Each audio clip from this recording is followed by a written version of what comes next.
Well, for British fans, it's the blue ribbon event of the F1 calendar, the British Grand Prix at Silverstone, and it didn't disappoint in 2025 with 500,000 fans turning out over the weekend. It was a dream result for Lando Norris taking that home victory ahead of McLaren teammate Oscar Piastri after a controversial 10-second penalty for the Australian.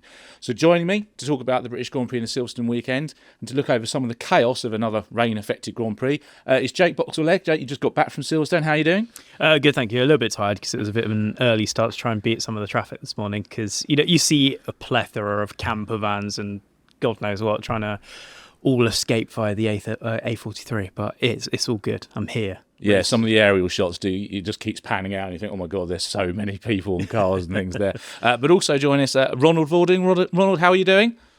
Yeah, good. Also enjoying typical Western European summer weather. I think same as the British summer. So weather not really helping, but apart from that, I'm all good. Excellent. Well, we're going to sort of not exactly start in the obvious place. I think we've got to talk about Nico Hulkenberg finally after 239, I think it is, starts, or on his 239th start, and finally getting on the podium.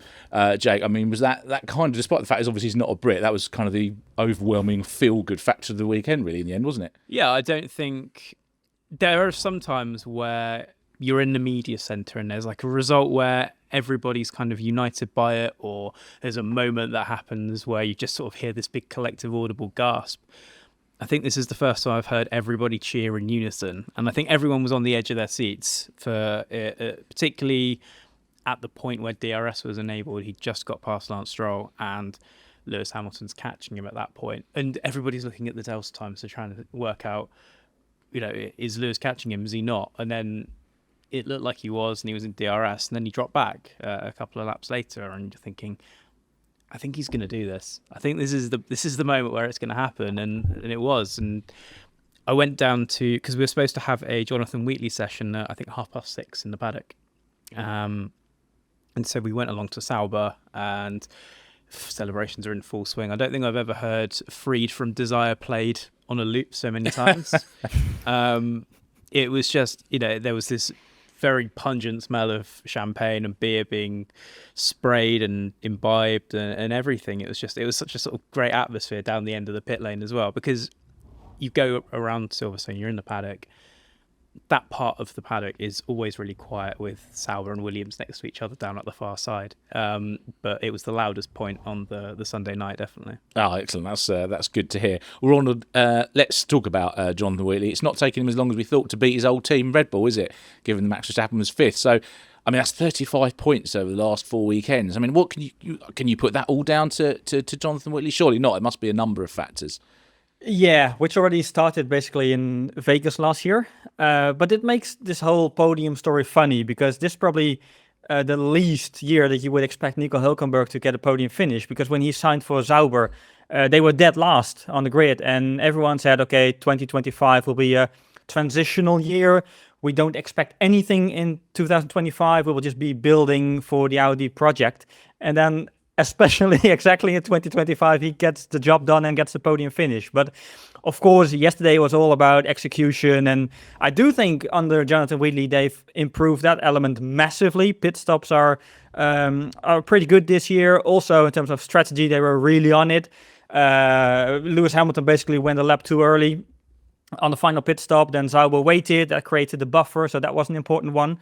But if we zoom out a little bit, I think we have to go back to Vegas last year where they introduced the big upgrade package with the new floor.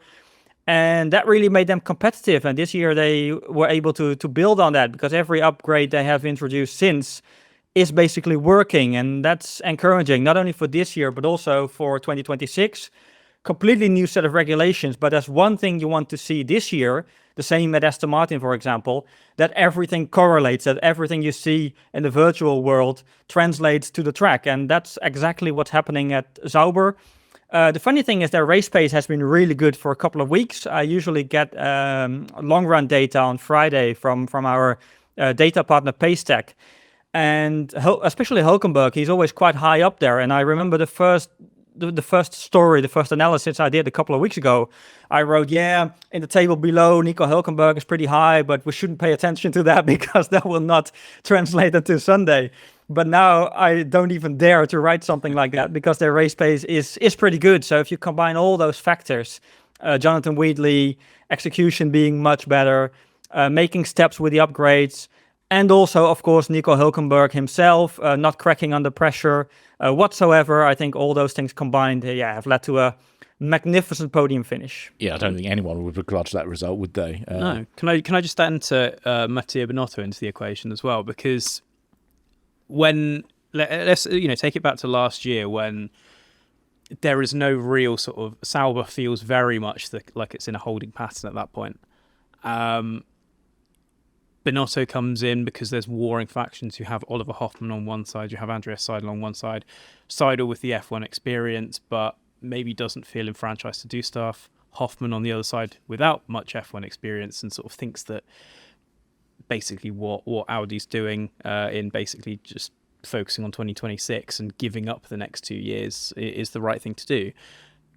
Both are gone after their sort of spats in the boardroom, but Binotto comes in as chief operating officer, chief technical officer as well. Comes in and just sees this team kind of caught in like this fit of ennui almost. Like no one's really, again, everybody just feels that they're just treading water. So he's come in and said, look, we can still build for 2026. That's fine. But we don't have to sacrifice the next 2 years. We know we can't start designing a car until the 1st January 2025. So we might as well put some effort into the next 2 seasons. And that's where you saw that turnaround in the second half of last season. As Ronald said, the upgrade package came in for the last few races of the season. And then with this 2025 car, it didn't start in a particularly good place because, again, I think there was the knock-on effects of basically just doing a make, do, and mend car. But ultimately, it's actually proven to be a pretty handy basis for developments. And you've seen the floor continually being updated, and it's sort of being done in a modular fashion. So they'll change the front, and they've changed the sort of middle section or the boat tail or whatever, and change the diffuser and go, we can do more with the front, which is essentially what happened at Silverstone this weekend. They weren't expecting to bring an update and then found some really easy gains that were really easy to produce. So they just kind of did it. There's a consistency there now. The car feels consistent for the drivers. Yep, sure, Bortoleto threw it in the wall twice this weekend. But generally, looking at Austria, he's found the car much easier to deal with. And now we have this big result for Hulkenberg. And as Ronald said, I don't think anybody expected this going into the season. And then out to 6th in the constructors' table and right in the mix of that midfield battle instead of off the back, which is probably what we might have expected 6-8 months ago. But let's get on to the major controversy of the race. It's the second safety car restart. Oscar Piastri in the lead, and he's got a 10-second penalty for driving erratically under the safety car, 135 miles an hour down to 30, which almost caught Max Verstappen out. So I'm going to ask you both this question. Perhaps we'll stay with you for now, Jake. Was it a fair penalty? You think it was a bit harsh? Some sympathy for him, but also it's we've seen Verstappen get penalised for things behind the safety car. So where do you sit with it? I'll be honest, I'm still not sure. I still kind of haven't made up my mind on it. I think I'm sort of veering towards the fact of the idea of it did need to be penalised, probably. I think it's way, way too much, and especially in the context of those conditions and with reduced visibility. Reduced visibility. But someone's reacting to that. It can, create very sort of real consequences. And I think the main thing that actually the stewards had the issue with was the amount of brake pressure being applied. I think it was around sort of 60 psi, or a little bit lower than that. What's weird is that Ronald's colleague Erwin and I rewatched the previous safety car restart that Piastri did, and it looked really, really similar. The brake pressure wasn't quite as much because he wasn't quite going as fast, but it was a really, really similar scenario. And actually, it really nearly caught Hulkenberg out because Stroll moved to the right to kind of avoid Verstappen in front of him, and Hulkenberg briefly went onto the grass.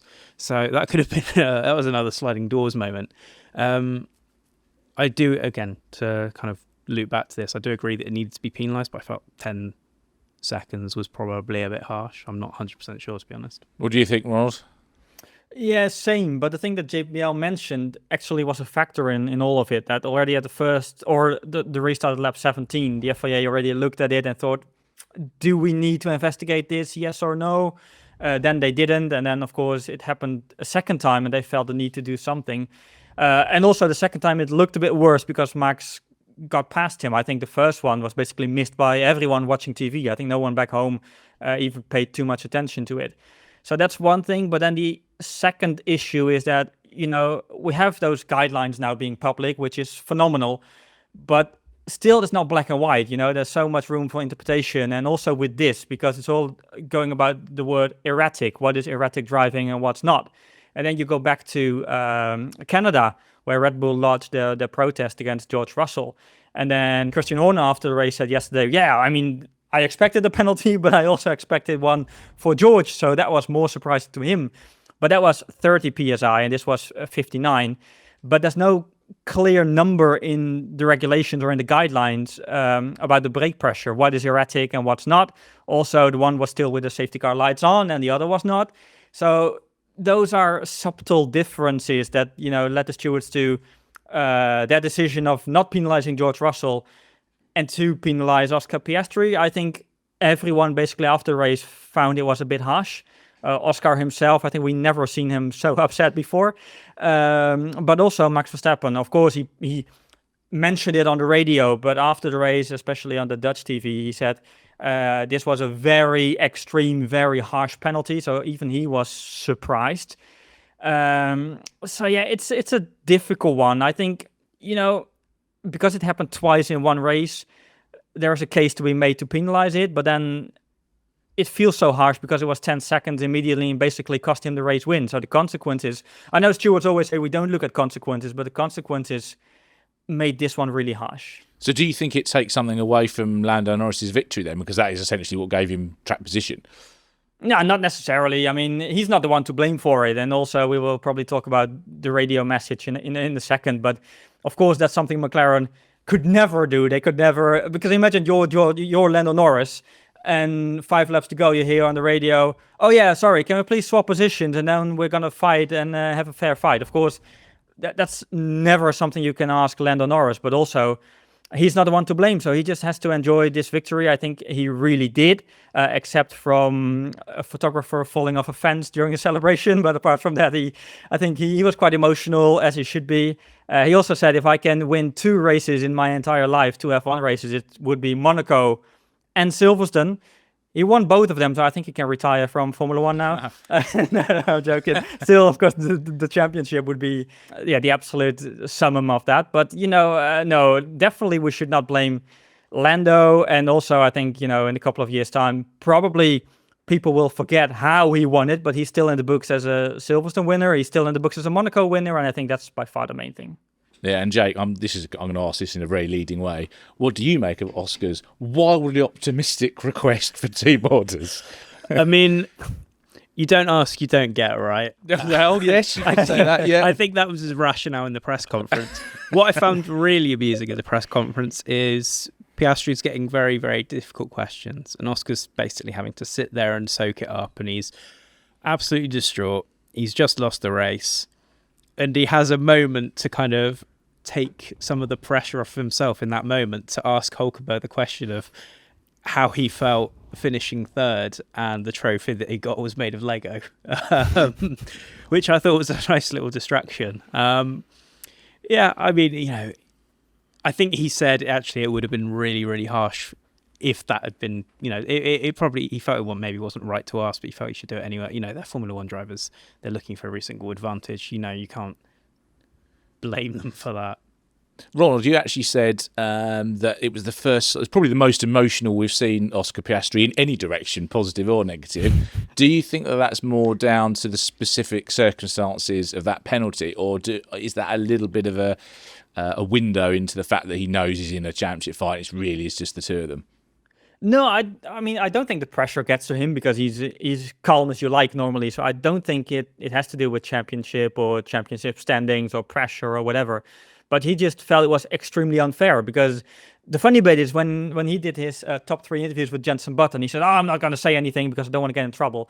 Then they got into the cool down room and Nico Hulkenberg asked him, okay, what happened to you? And he basically explained everything because he said, I slammed the brakes, but at exactly that time, the safety car lights went out. So it was a really, unfortunate circumstances coming together. And I feel that's why he was so extremely upset. And again, I understand it from his perspective because he just feels that it's a race win taken away from him.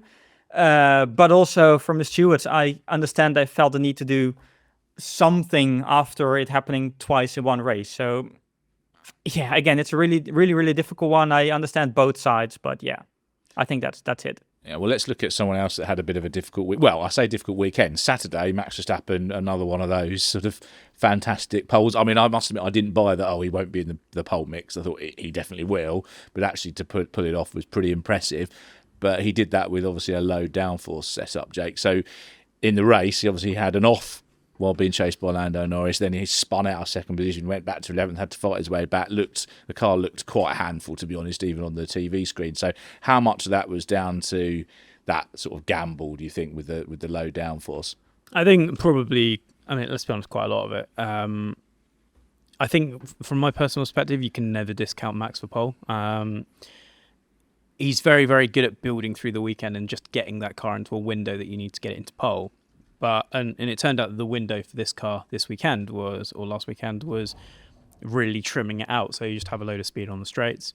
But then you hit that situation where you're in intermediates on a very, very slippery track. You don't have the rear end downforce at that point. So you're sliding through the corners, particularly through the kind of higher speed corners or the flat out bits. The rear end sliding, and so you're just getting this greater degradation at the rear. The carcass and the surface aren't sort of completely connected with regards to their sort of heat. So that's when you start to get the blistering and or graining or whatever mechanical defects you're suffering at the time. And so I think by the time Piastri overtook him, even though we'd had 2 VSC periods, the tyres were pretty cooked. And then when the rain falls a little bit more, the point where you want loads of peak load, you just don't have that anymore. Or you have even less of that, and so he's just chasing his tail a little bit. And you saw him come back into the race as the conditions improved and it got good enough for slicks. Just because he had the straight line speed, he was able to mitigate where the car was a little bit flighty through the corners, because that's what Max does. He's great at driving around problems. But ultimately, it just ended up being a case of he had a car that was a little bit all over the shop, and thus he was all over the shop. And Ronald, as well as the on-track drama for Red Bull, obviously there's still the Mercedes rumours of will Max Verstappen leave or not. So how's that affecting the camp? Is it affecting the camp?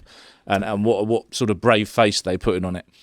Yeah, well, one thing related to the on-track thing, because I felt that Silverstone was a perfect summary of Max's season so far. On Friday, struggling massively with setup and understeer, which of course relates to the really narrow setup window. Then on Saturday, producing a moment of magic, as he can do. And then on Sunday, a new reality check based on race pace. I think that's perfect summary of Red Bull season. And also really interesting sign of what's to come, because Max is now out of the championship fight, but he's still a factor in it because he has nothing to lose anymore. So looking at his qualifying record, as both of you mentioned, he will probably be up there on the grid every single time. So the McLaren drivers have to fight him, but Max can basically defend as aggressive as he wants to, because he has nothing to lose, not in terms of penalty points, because he can just do GT3 testing or whatever, not in terms of the championship. So even though he's not going to win the title himself, he's still a factor in the McLaren battle, which is fairly interesting, I feel. I think that's a good point, although I would argue I think it will make no difference to Max Verstappen's driving, because he's a no holds barred type of guy anyway, even when he is in a championship fight. But yeah, it's certainly something the McLaren drivers have to consider. But yeah, what's your feeling on the will he stay or will he go? Well, that was interesting on Friday in Silverstone, when, of course, Christian Horner was in the press conference and all questions were about Max and Mercedes. And one thing was interesting because he got a really direct question, because before that he said, it's all noise, speculation, it's all media stuff, and it's annoying and distracting. And then the question was, okay, but you can take away all the noise now if you really don't like it. Just tell us, is Max Verstappen driving for 2026, for Red Bull Racing in 2026, yes or no? And he didn't answer in the same way as Verstappen didn't answer in Austria and also didn't answer during Media Day in Silverstone, because, of course, they cannot answer that question yet. And then Horner said, contracts are always confidential. Of course, there are clauses in there, but we're not going to talk about them. But that was not the question. So he basically went around it. And also, he was playing with words a lot. Also, later on in the press conference, we were talking about 2026. And then he basically wanted to say, yeah, 2026 can be a bit tricky for Red Bull powertrains. But he put it the other way around. He said, if we were ahead of Mercedes in 2026, that would be really embarrassing for Mercedes. So that's basically saying the same, but then playing a bit with the words. So I think the question is still out there. Of course, the talks are still ongoing behind the scenes. Interesting element in Austria was that Toto Wolff got asked about Silverstone, saying, okay, can we expect some news there? Maybe because it's a good, would be good timing to announce George Russell, home race. And he said, no, definitely not in Silverstone. So all the key players basically pointed towards or indicated that the summer break might be a good moment. So I think it's a waiting game, and it's basically everyone waiting for Max. With one key question is he willing to potentially throw away 2026? Because 2027, the driver market will be completely open. Aston Martin is potentially an option. Fernando Alonso waiting for the new regulations, but if it doesn't work out immediately, maybe there's an option there for 27. If Mercedes works with 1-year contracts, there's also an option there for 27. We don't know what's going to happen at Ferrari. If Lewis Hamilton doesn't really get it done next year, maybe also there can be an option at Ferrari. So I think for 27, the whole market is completely open. But then the question for Max is, are you willing to potentially give up 26? Or are you so convinced by, let's say, the Mercedes engine that you want to move before that? And only one guy in the whole world of Formula One can answer that question, and that's Max himself. And that's what we are all waiting for now. And that's why the rest of us have to have noise, which Christian Horner has added to Yes. immediately after saying that there was too much of it. Well, let's stick with the Ferrari theme that Ronald mentioned. That was another option in the sort of longer term future. A lot of excitement around Lewis Hamilton. Obviously, 9 British Grand Prix wins coming into the weekend. Qualified 4th and was sort of ahead of Charles Leclerc most of the time. Although Leclerc obviously had a terrible weekend. So how much of this was a missed opportunity, do you think, Jake, for Ferrari? Do you think they could have done better? With the conditions, no, because I think... And we saw this a little bit in Australia, actually, as well. When you have these low grip conditions, this Ferrari is not particularly strong. And Hamilton, who likes a high grip car and is a little bit more sensitive to, let's say, sort of fluctuations in the amount of load that he's got in the car, he felt like he was all over the shop and still managed to dig out quite a good result out of it. And I think somebody queried why I'd given him a 7 in the driver ratings for this week. And I was like, well, because he'd actually done quite a good job in keeping that car on the road, making some good moves through the field. Yeah, sure, he sort of hit a bit of a buffer when it came to Nico Hulkenberg ahead, but everything leading up to that, he'd actually done quite well given the disadvantage of... And you have to look at where their teammates are as well. Yeah, You're exactly. doing your scores, don't you, to get an idea. And he was quite a long way down the road, wasn't he? Yes, and often off the road. So I think Ferrari's in a really strange situation in the Austria upgrade seemed to work a bit. There were mitigating circumstances that Mercedes wasn't really in the game, that Red Bull wasn't really in the game, especially after one Mercedes went into a Red Bull. But it just seems so wildly inconsistent, and you don't really know what Ferrari is going to turn up. And neither did the drivers. No. It would seem. That's the thing. And I think, the team ended 2024 in a really, really strong sort of form, and yet it felt that it got to the end of its development. And so it says that it's only an evolution, the SF25, but actually, changing the inclination of one of the key front suspension members and trying to build around that and trying to build an aero map around that, that's quite a big change. And so they have had to change quite a lot, and I don't think they're on top of it yet. And I don't think aerodynamically they're as strong as they need to be. I don't think they're running as low as they need to be as well to get the most out of the car. And so it's just this sort of weird hinterland of inconsistency and not having the full picture that maybe others do, having stuck with the similar sort of car concept through the past 3 or 4 years. So it's a bit of a gamble to make big changes like that at the end of a rule set, and I don't think it's paid off.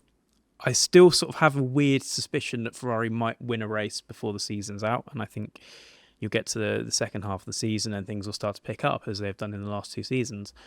But yeah, it's you then get the sense that in the following race they'll be 7th and 8th or 9th or 10th or something like that. It's very, very strange. Do you think that's fair, Ronald? Do you think we can get a Ferrari win before the end of the year? They do normally seem to find a way to win one or two, don't they? Yeah, it depends a lot what they focus on, because in previous years they also put a lot of focus on Monza, for example. They developed a really competitive low downforce spec, but that's a lot of that is related to budget cap. Where do you want to invest in? And maybe those things are a bit more tricky in 2025 with the new regulations already looming in the background. So, yeah, one thing to pick up on Ferrari is Charles Leclerc was absolutely baffled after the race. He said it was a complete nightmare. I was nowhere from start to finish, potentially one of the worst races I've ever done. So he certainly didn't have the explanation. I think one other thing to pick up on Sunday's race is also Mercedes that JBL mentioned, because I think for them it's a massive missed opportunity. They have a car, we know it doesn't work in the heat, but then you get a race weekend, relatively cold weather, which suits them. Looking at the last couple of years, also the Silverstone tarmac should be quite okay for them. And then they basically threw it away with strategy. And the George Russell one I can understand, because of course he made the call during the formation lap, which is fair enough. You can try and gamble. But what I really don't understand, and also Toto Wolff didn't understand, is what they did with Kimi Antonelli, because they also gambled with Antonelli. And Toto said after the race that should have never happened. You should always, if you're not there with track position or pure pace, you have to split the strategies. And that's something they didn't do. And that's a huge missed opportunity. Toto said, I don't want to take anything away from Nico Hulkenberg's podium. But he said, before we made the mistake, before we took Antonelli in, we were in front of him. So they felt maybe the podium should have been theirs. So yeah, it's a really missed opportunity for them, also for Ferrari. But the only good news is, at least for Mercedes, that the next one after this little break is Spa, is Belgium. And we started by talking about the typical British summer weather. But the typical Belgian summer weather is usually the same. So maybe there's a chance of quick revenge there at Spa. Yeah, absolutely. Well, before we finish off, let's just take a look at something that's a sort of an ongoing news story, I suppose. Mohammed Ben Sulayem has now got a challenge for the presidency of the FIA from former steward Tim Mayer. We know, obviously, it's quite difficult to even get into the running for this. So what chances do we think Mayer has, Jake, to take on the incumbent? How do I put this diplomatically? I think that, first of all, it's pleasing that we do have a challenger, because you always want at least two options. Yeah, in exactly. Election, don't you? You know, I think when you have just basically a one-party system, let's say, it kind of creates this mandate of, well, I've got unanimity and therefore I can do what I want. Whereas if you're going to have a competitor to that, that's going to knock some votes off, and then the winner of said election will sort of have to go, yes, I won, but then I sort of have to compromise a little bit here because actually people are very concerned about X and Y and whatever. That being said, first of all, I feel like this comes sort of very, very late in the lead up. We had this whole kind of discussion about Carlos Sainz Sr., would he run, would he not? I think he sort of scoped out his support and found out, okay, maybe it's not worth doing, or maybe he just didn't want to put himself through the whole sort of rigmarole of running and then standing as president. Well, more and more hurdles were being put up with every passing week as well. Yeah, and you sort of had that weird situation of member clubs speaking up in favour of Ben Sulayem and everything like that. And then in the aftermath of Mayer announcing his election, we were given this sort of communique that said FIA personnel will have to remain impartial during the whole thing. They can't publicly profess their support for Tim Mayer or Ben Sulayem, to be fair. So it's an interesting scenario because it very much feels that the incumbent does hold all the cards and can continue to make, let's say, the process a lot more difficult for someone else to challenge. And I don't like that, personally speaking, and I don't want to sort of get all political and everything like that, but it's just, it's not about what a person does it's not about them, it's about, the actions that they have, and it's about how they affect globally the member clubs and how they impact motorsport as a sport positively and not just create it into, a cult of personality, really. I mean, Ronald, basically what Jake's saying there is that the system needs revamping, doesn't it? Yeah, because I fully agree. I think, the process is maybe unnecessarily complex in a way, which is a shame because I would have liked to see Carlos Sainz Sr. have a go at it. I think everyone in the motorsport community basically would have loved that. So that's one element. And as it is now, I also, don't really give him a lot of chance. And I think, Mohammed Ben Sulayem will win it. And the letter that JBL mentioned from the member clubs, I think, is a really important indication because, of course, in the UK, people are critical. Also in Western Europe, people are critical. But in the end, from Mohammed Ben Sulayem, his perspective, that doesn't even change the world because if he's got a lot of other member clubs supporting him, life still goes on basically the way it does now. So I think it's good for the democratic process, at least, to have another candidate, and that's a good thing for the world of motorsport. But I don't think, if I'm really honest, it will change anything to the end result. Yeah, well, I think that's enough for our British Grand Prix review. Thank you very much, gents. We'll be back in a fortnight's time for a look at the Belgian Grand Prix at the iconic Spa-Francorchamps. In the meantime, be sure to visit allsport.com to keep up with all the latest news and developments. And until next time, thanks very much for watching.